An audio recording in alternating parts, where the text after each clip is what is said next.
Good morning. I'm Mr. Isley. Today I'm going to talk to you about a paper that I wrote for a class at Boise State University. The class was on creative nonfiction writing, memoir writing, which meant writing about ourselves and our lives. So that clearly fits into the autobiographical category. This particular assignment was about being alone. And I thought about that. And most of the time I thought about things that weren't very happy or very exciting. Then I thought, well, can being alone be a good thing? I thought of something that really was a good thing. And that's what I'm going to share with you today. I love being on a trout stream in the fall of the year all by myself. I love the colors that are all around me. Between the grasses, the bushes, the trees, there's a wide palette of colors from rich reds to golds to greens and oranges that just blows me away. I can sit there just drinking in the beauty around me to where I totally forget that there are fish rising around me. But the fish are a big part of it too. It's the end of another season of fly fishing. What a great season it had been. There had been a 25-inch brown trout that came up as if in slow motion to take my little mayfly imitation and sunk down. And I can replay that movie over and over in my mind forever. I'm sure I'm never going to forget it. But what a lot of people who don't fish don't understand is there's much more to fishing than just the fish. There's much more to it than that. There have been sandhill cranes that stood this high in the meadows next to the stream, making their raucous sounds. There have been chukars and Hungarian partridge and California quail bursting from the streamside brush as I would approach the stream. And on the lakes, there were western grebes. And western grebes in the spring do this mating dance that's a half running, half paddling, half flying exercise that makes it look like they can run on top of the water. And they'll go for hundreds of yards. It's absolutely spectacular.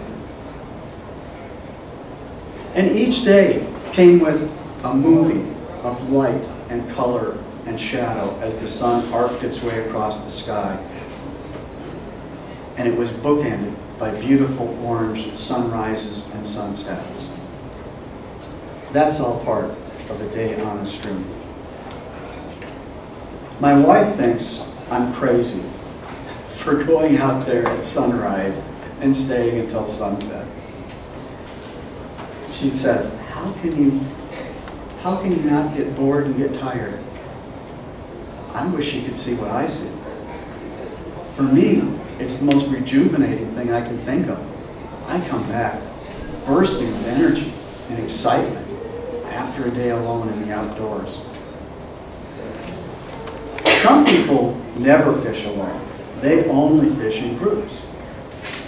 And I get that. I've had some special times fishing with my dad and my brothers, and that's fun. But you know what? When I'm alone in nature, I have more time to observe and to listen and to feel things.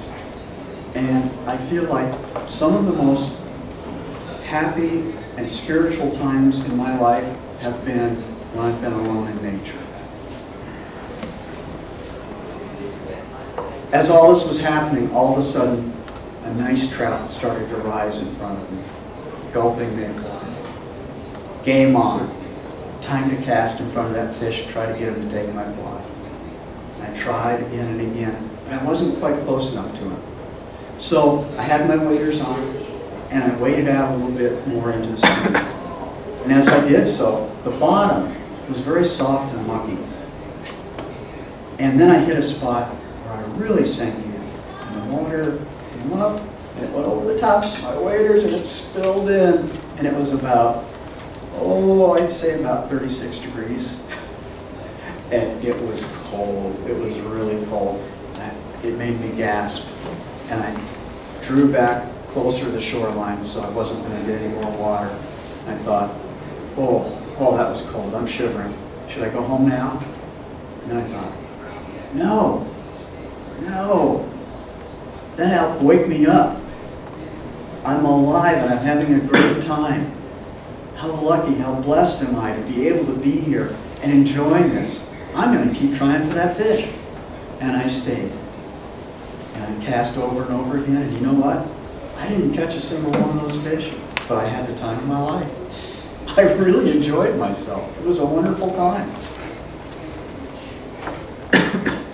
The poet John Keats once said, "Truth is beauty, beauty truth. That is all ye know in life, and all ye need to know." When I was a college student, I thought that was pretty brilliant. Now, I don't buy it. To me, beauty leads to caring and love. And without caring and love, that beauty is wasted.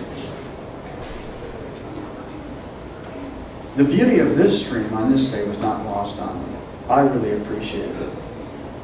And I wondered if part of it was because it was the last day of the season. And think about it. Do the last golden, delicious apples of the season taste better because we know we have to wait a whole year for the next crop to come in? Maybe that's part of it.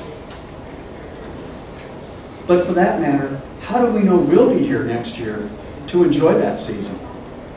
Recently, I got a mailing about a high school reunion. And I was shocked to find out that a number of the people that I went to high school with had died. I thought, that can't happen. I mean, they weren't that old. That can't happen. But it had. And unfortunately, I don't think the Grim Reaper practices catch and release.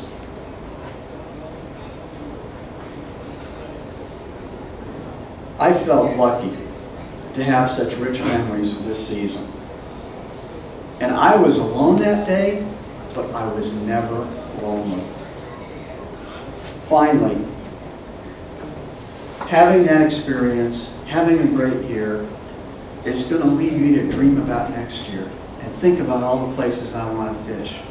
And I can't wait to see what unfolds next year. Thank you for listening.